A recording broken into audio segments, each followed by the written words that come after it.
Bonjour à tous, c'est Shed et aujourd'hui on va parler de ChatGPT. Je me lève, j'étais roulant la veille, que Dieu m'excuse. Là je suis au studio, je fais un snap, je dis une excuse. Donc retour un peu dans le passé, en 2015 où OpenAI est fondé en tant que laboratoire de recherche en intelligence artificielle à but non lucratif par Elon Musk et Sam Altman, avec un accent donc développé sur le développement d'une IA conviviale que l'humain pourrait utiliser tous les jours. Et ce n'est qu'en 2019 que l'entreprise OpenAI devient une organisation à but lucratif plafonné dont son siège social est maintenant à San Francisco aux États-Unis. J'en ai fini avec l'introduction de l'entreprise, maintenant place à son produit, ChatGPT. Mais alors, comment ça fonctionne? ChatGPT est basé sur un système de prompt, donc c'est des questions et des instructions que tu vas envoyer à l'algorithme d'intelligence artificielle, et plus la qualité de ton prompt est bon, mieux sera la réponse. Par exemple, je veux que ChatGPT m'explique le théorème de Pythagore, et j'aimerais aussi qu'il me donne quelques exercices à faire sans me donner les réponses. Bon, en réalité, il va y arriver sans problème. Maintenant, posons-lui des questions techniques, notamment sur la programmation. Je lui ai préparé une prompt où il doit générer un site web comme on a vu dans la précédente vidéo avec une IA.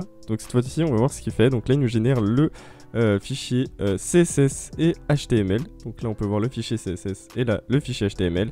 Et maintenant on va venir copier-coller tout ça en HTML et CSS et voir le rendu pour voir ce que cela donne sur un navigateur. Bon, j'ai copié-collé dans un fichier index HTML et CSS. Voici le résultat. On va pas se mytho, c'est pas fou. Pue la merde, il est nul. Donc voilà ce qu'on obtient après une demi-heure. Donc voilà, toujours pas très joli. Oui, je sais, c'est des images Shutterstock. Et alors ? Oui, car ChatGPT ne génère pas des images mais uniquement du texte, donc le code c'est possible, mais ne veut pas générer les images à l'intérieur de votre code. Donc c'est vous qui allez devoir rajouter manuellement vos images. Maintenant, on va s'intéresser à un deuxième challenge. Cette fois-ci, on va demander à ChatGPT de coder en Python. Pour cela, on va essayer de faire une prompt assez personnalisée. On va lui donner donc un contexte, donc il est programmateur, et il doit coder un programme en Python qui est capable de générer un mot de passe, donc un générateur de mot de passe. Et on va donc lui donner aussi un exemple. Dans la prompt, on a donc défini un contexte, un rôle et un exemple. Et en faisant cela, il va donc pouvoir générer au mieux la tâche que vous lui avez demandé de faire. Donc voici le code qu'il nous a généré. Maintenant, on n'a plus qu'à tester ce code. Bon, maintenant il ne reste plus qu'à exécuter le code. Donc le mot de passe a bien été généré. ChatGPT a donc bien rempli sa mission et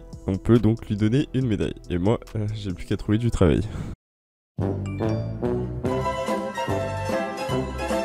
Mon avis sur ChatGPT est que je le vois plus comme un assistant de travail que quelqu'un qui va pouvoir faire le travail à votre place, car il a besoin d'être guidé et seul vous pouvez le guider. J'en ai fini avec ChatGPT. Sur ce, c'était Shed. A plus pour de prochaines vidéos. Nouveau je réponds sur un mauvais payeur, pas de frayeur, mais tu sais que je suis le meilleur. Je parle avec une voix intérieure, le temps qui passe, on s'est un simple nouveau player. Si j'arrive, je fais un dawa, je m'emmerde la loi, je suis un jeune à la Bokawa. Mon frérot, j'avais pas moi, tant de parois, je compte pas lui, tant qu'on perd par moi.